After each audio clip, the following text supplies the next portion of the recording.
मधु एक मध्यम परिवार की अप्सरा समान खूबसूरत युवती थी। उसके पिता का अपना छोटा सा कारोबार था। घर में खाने पीने की कोई कमी नहीं थी।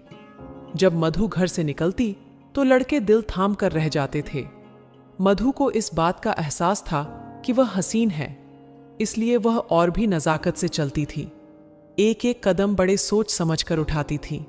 जब उसके चलने पर लड़कों के दिलों पर सांप लौट जाता और वे दिल थाम कर रह जाते और आह भरते रह जाते, तो यह सब देखकर उसे बड़ा आनंद मिलता। वह उन्हें और भी जलाती और आनंद महसूस करती थी। यही कॉलेज के छात्रों का हाल था। कॉलेज के मनचले छात्र भी उसे देखकर आह भरकर रह जाते थे। लेकिन मधु एक ऐसी चिड़िया थी जो किसी के हाथ में नहीं आ रही थी। मधु के पिता मदन लाल के एक मित्र थे, अवधेश। उनका एक बेटा था, राजेश। कारोबार के सिलसिले में अक्सर राजेश मधु के घर आया करता था। राजेश भी हसीन मधु का दीवाना था। मधु MA की छात्रा थी। 18 को पार कर गई थी।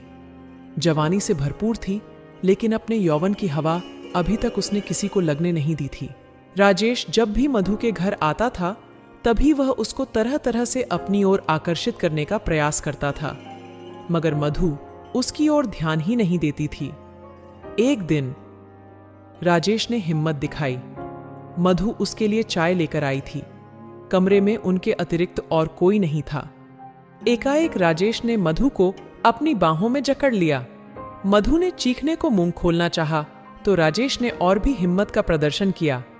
उसने अपने होंठ उसके होंठों पर रख दिए। उफ! मधु की हालत खराब हो गई। उसने तो स्वप्न में भी नहीं सोचा था कि कोई उसके साथ इस प्रकार की हरकत भी कर सकता है। कुछ पल इसी तरह से गुजर गए। मधु के सारे शरीर में एक अजीब प्रकार की झुरझुरी सी दौड़ गई। कई पलों तक उसी स्थिति में रहने के बाद राजेश ने मधु को छोड़ दिया और फिर बोला, आई एम सॉरी मधु, मैं अपने आप पर काबू न रख सका। तुम्हारे हुस्न ने मुझे दीवाना बना दिया था। मधु चुपचाप खड़ी रही। उसकी स्थिति बड़ी अजीब थी। उसकी समझ में यह नहीं आ रहा था कि वह क्या कहे। राजेश ने फिर कुछ नहीं कहा। वह सोफे पर बैठा और चाय पीने लगा। आपने यह अच्छा नहीं किया, काफी देर बाद मधु ने कहा।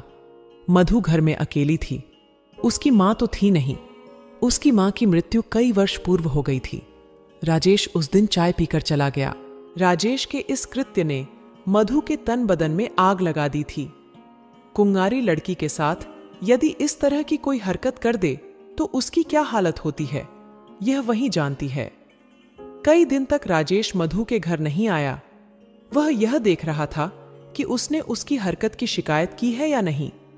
अगर शिकायत की होगी तो अवश्य ही उसके पिता शिकायत करेंगे।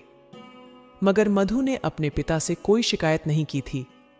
एक सप्ताह के बाद राजेश मधु के घर आया। जब वह आया, उस समय मधु स्कूल जाने के लिए तैयार हो रही थी। राजेश को आया देखकर वह विद्यालय जाने से रुक गई।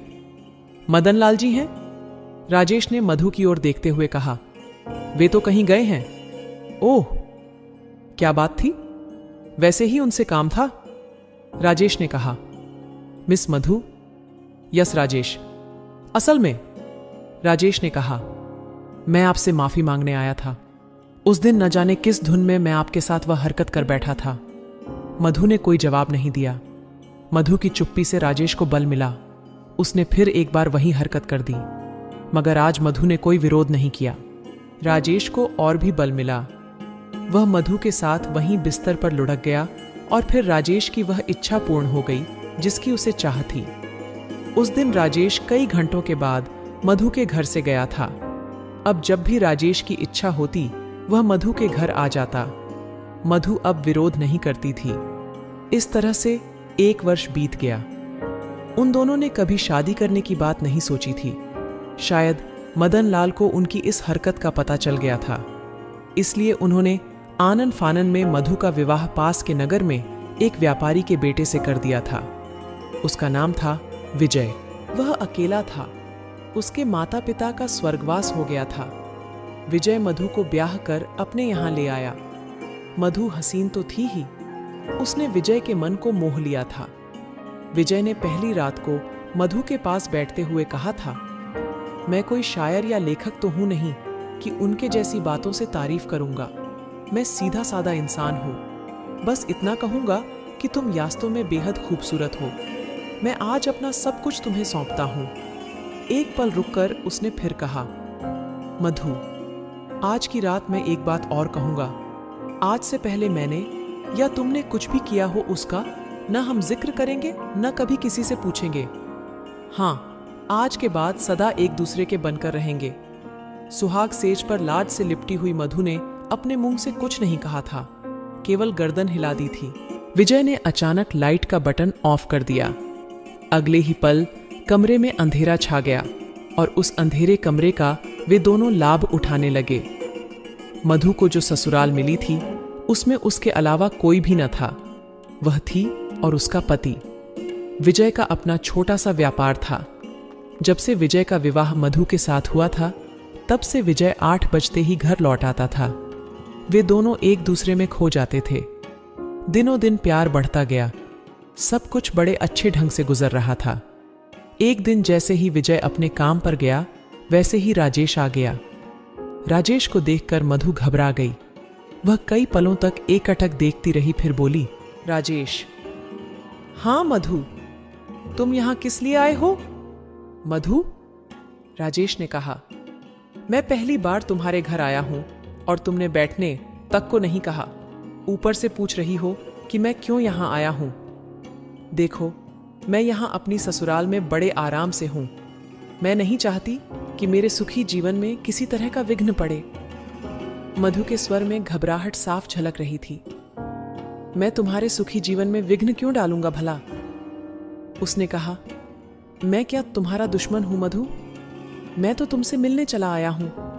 क्या कोई अपने पहले प्यार को यूं ही भुला देता है? कभी कभी तो मेरा भी हक बनता है तुम पर।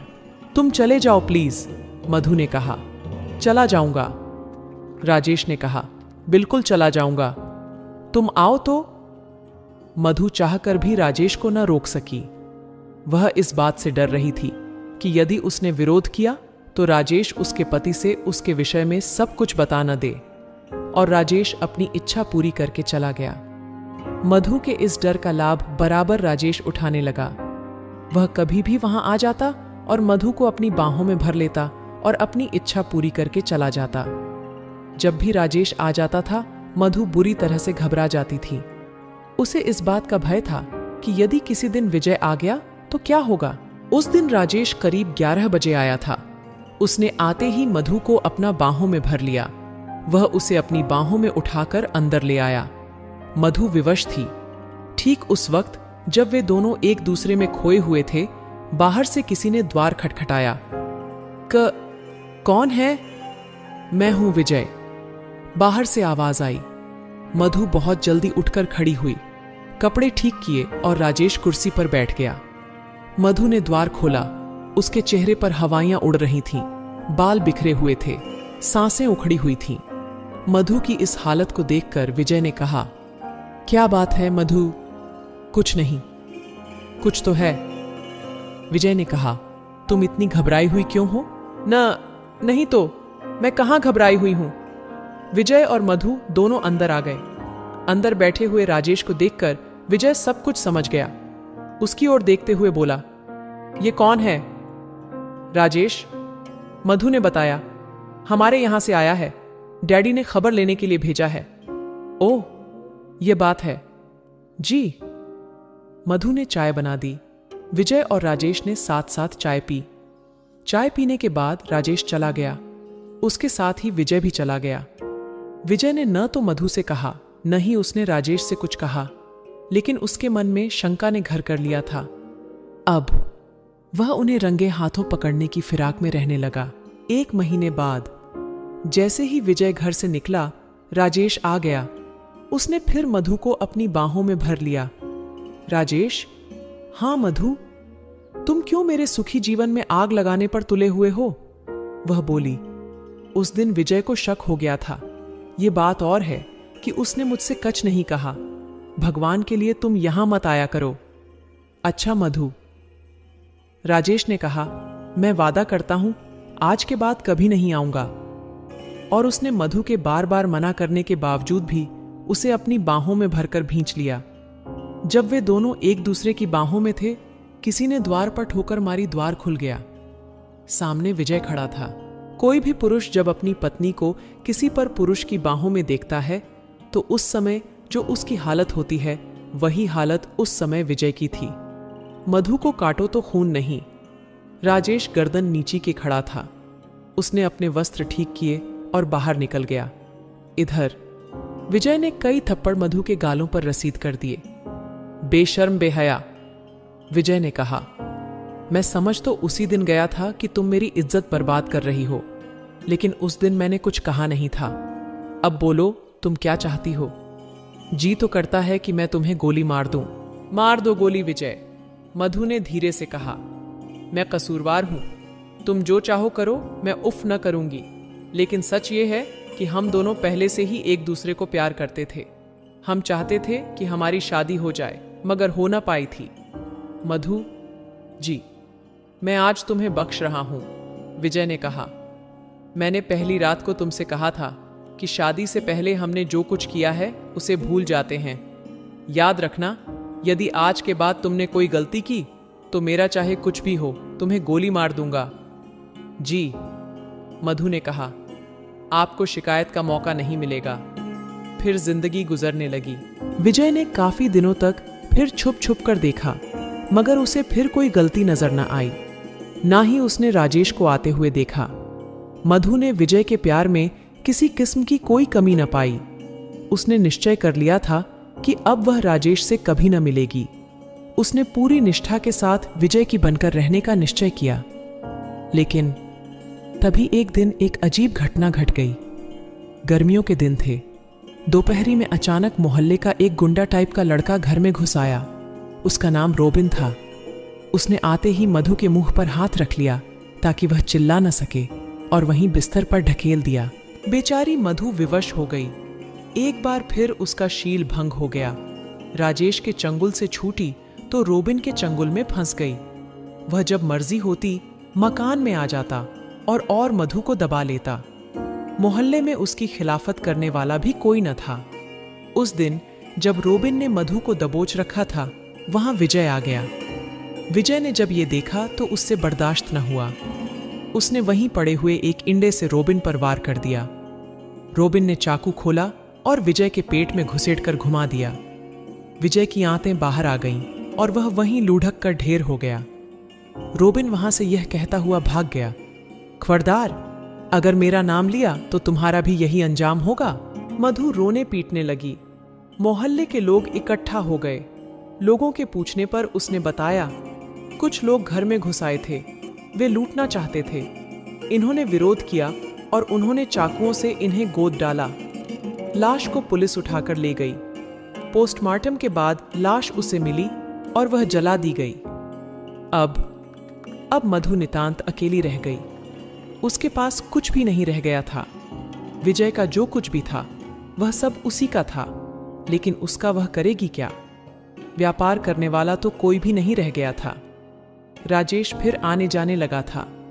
एक दिन उसने राजेश के सामने शादी का प्रस्ताव रखते हुए कहा, राजेश, विजय के इस सब व्यापार को भी तुम समेट लो और मुझसे शादी कर लो। शादी की क्या जरूरत है मधु? राजेश ने कहा, मैं हूं ना, मैं तुम्हारा व्यापार देख दूंगा। मधु को अब राजेश से नफरत हो गई। एक दिन उसने राजेश की चाय में बहुत सी नींद की गोलियां डाल दी। राजेश उसके घर से चला गया। वह बस में बैठा था। वहीं बैठा का बैठा रह गया और दोबारा उठ न सका। किसी को भी यह पता न चल सका कि राजेश को किसने मार डाला। अब मधु इंतकाम पर उतर आई थी। राजेश के बाद उसने रोबिन से शादी का प्रस्ताव रखा। रोबिन भी उसके प्रस्ताव को ठुकरा गया। तब उसने एक दिन बड़ी सफाई से रोबिन को भी ठिकाने लगा दिया और फिर वह किसी नए युवक को फंसाने के लिए सोचने लगी। उसी मोहल्ले के एक युवक को अपने जाल में फांसकर रंगरलियां मनाने लगी। देखा मैना, तोते ने एक पल चुप रहकर कहा, वह बेवफा औरत न तो अपने पति की हुई जिसने उसकी सब गलतियां माफ कर दी थीं। न ही अपने प्रेमी की हुई और न ही अपने दूसरे चाहने वाले की हुई। तोते, हाँ मैना, उसकी गलती क्या थी? उसकी गलती यह थी कि यदि पहले दिन ही राजेश की हरकत पर अंकुश लगाती और अपने पिता से उसकी शिकायत करती तो यह नौबत न आती। फिर दोबारा जब रोबिन ने उस पर अधिकार किया तो उसे अपने पति को बताना चाहिए था। जब रोबिन ने उसके सामने उसके पति का खून किया था तब उसके विषय में पुलिस को बताना चाहिए था। और अगर सचरित्र होती तो विजय की विधवा बनकर जीवन गुजारना चाहिए था।